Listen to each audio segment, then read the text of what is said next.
Have you ever felt like America is being torn apart at the seams? Like people are no longer just disagreeing, they're despising each other?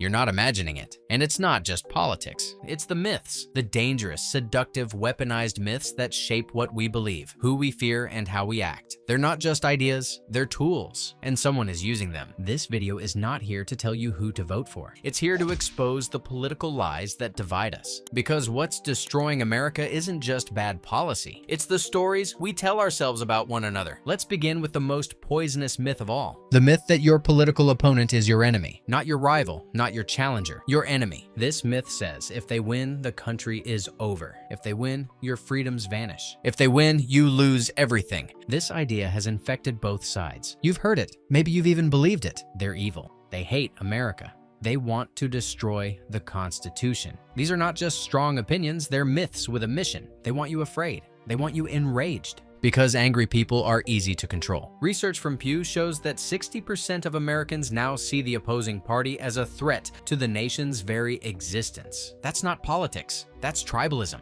Tribalism isn't about ideas, it's about loyalty and fear. You don't debate in a tribe, you defend. You don't listen, you react. You don't want to understand the other side, you want to defeat them. This is not how democracy survives. And the scariest part, this myth is profitable. Cable news thrives on conflict. Social media rewards outrage. Politicians raise money every time they say the other side is coming for your kids, your guns, your God.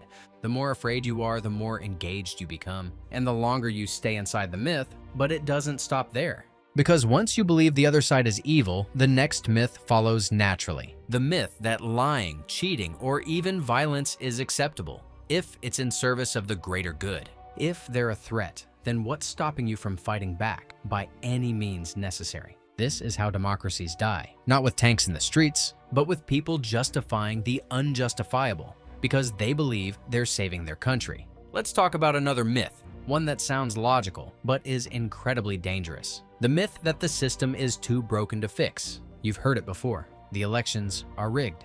Both parties are corrupt. Nothing changes no matter who you vote for. This myth pretends to be smart, cynical, but it's not insight, it's surrender. If everything is broken, why try? If the game is rigged, why play? This mindset doesn't change the system, it protects it. Because when good people give up, corrupt people fill the vacuum. You want evidence? In 2020, millions believed the election was stolen. Not just because of lies from politicians, but because of a long history of distrust. Meanwhile, others on the left believe the entire system is controlled by billionaires and corporate lobbyists. They think voting is a show, that democracy is theater, that hope is for suckers.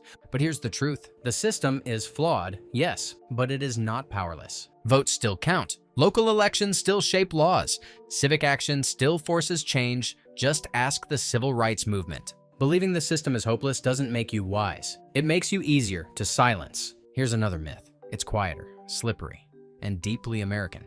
The myth that real patriots never criticize their country. That to question the military is ungrateful. That to protest is disrespectful. That to speak of past sins is to hate the flag. But the truth is, love without honesty is not love, it's denial. Real patriots know this. They love their country enough to challenge it, to hold it accountable, to demand it does better. From Frederick Douglass to Martin Luther King to Vietnam, veterans turned peace activists. America's greatest patriots have always been its fiercest critics. Silencing dissent is not patriotism. It's authoritarianism in disguise. And yet this myth persists. It tells us, shut up and salute. It tells us, be quiet or leave. But democracy doesn't die when people protest. It dies when people stop speaking altogether. Let's now tackle one of the most manipulative myths in modern politics, the myth of the simple fix. We're drowning in problems: healthcare, inflation, education, immigration, crime. And in our desperation, we cling to leaders who promise one thing, that it's all easy. Just do this. Just elect them.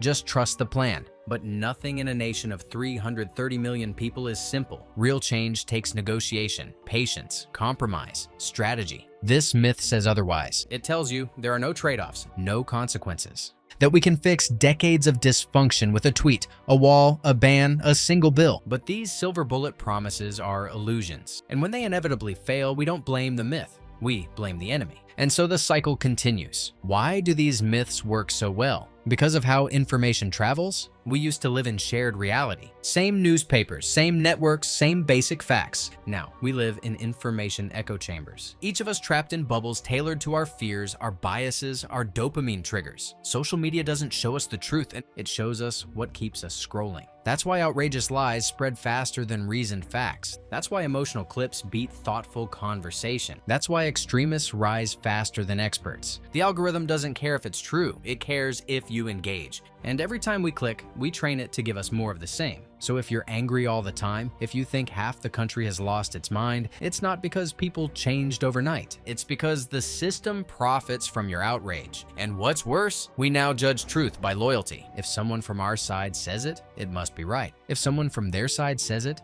it must be wrong. This is the death of critical thinking. And it's not just happening to other people. It's happening to all of us. Smart people, educated people, thoughtful people, because myths don't spread through stupidity. They spread through identity. Once a belief becomes part of who you are, challenging it feels like an attack. Facts bounce off, evidence is rejected, and anyone who disagrees becomes suspect. It doesn't matter how rational you are. When identity is threatened, the brain protects itself. So how do we escape? How do we fight back against myths that are this powerful? It starts with humility, admitting that we don't know everything, that we've been wrong before, that being right isn't the same as being informed. Then comes curiosity, seeking out views we don't already agree with, not to change our minds instantly, but to understand. Not all arguments deserve equal weight, but all people deserve a chance to be heard. Third, we need to slow down. The internet is built for speed, but truth takes time. Before you share, pause. Before you rage, ask who benefits from this emotion. And finally, we need to rebuild trust, not just in institutions, but in each other. That means talking to neighbors, not just followers. That means remembering that behind every vote is a human being with fears, hopes, and reasons of their own.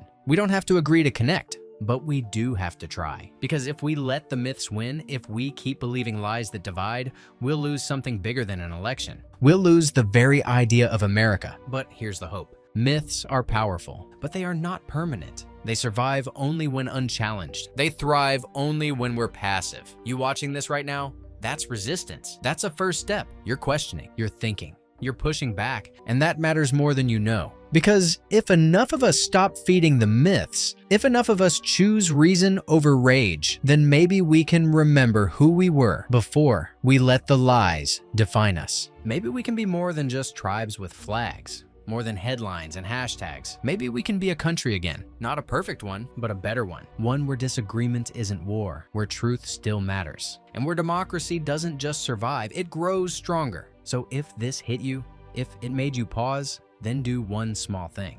Stick around. We've got more myths to uncover, more questions to ask, more truth to fight for. And yes, you can hit that subscribe button too. Not because we begged, but because you believe the truth deserves a little help from the algorithm, for once. Thanks for being here. Stay sharp, stay human, and we'll see you in the next deep dive. Let's take a moment to step back. How did we get here? How did the greatest democracy in history reach a place where truth feels negotiable and trust feels impossible? The answer lies in erosion. Not sudden collapse, but slow, steady decay. The myths we've talked about didn't appear overnight. They were seeded years ago, sometimes decades, repeated in speeches, echoed in headlines, whispered in online comment sections, and eventually believed.